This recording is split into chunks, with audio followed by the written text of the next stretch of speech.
पुण्यात एका इमारतीची लिफ्ट कोसळून भीषण दुर्घटना झाल्याची माहिती समोर आली।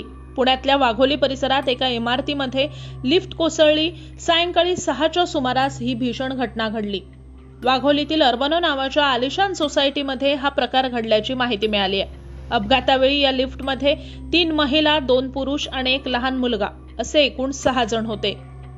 चौथ्या मजल्यावरून खाली येण्यासाठी हे रहिवासी लिफ्टमध्ये चढले होते।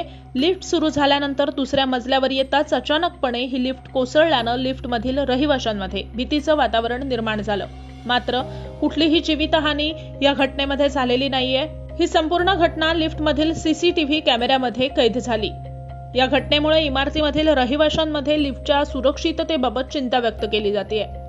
या लिफ्टबाबत बिल्डरकडे वारंवार तक्रारी केल्या जात होत्या, मात्र त्यानं याकडे दुर्लक्ष केलं अशी माहिती तेथील रहिवाशांनी दिली।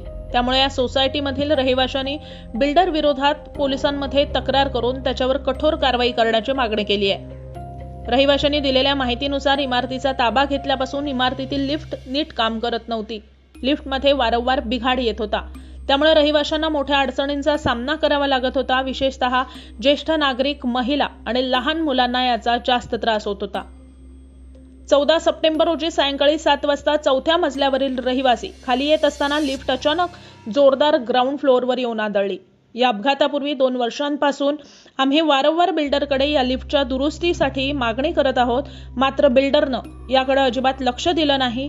त्यामुळे या बिल्डरवर कठोर कारवाई करण्यात यावी यासाठी आम्ही वाघोली पोलीस ठाण्यात अर्ज दिला आहे, असंही रहिवाशांनी सांगितलंय।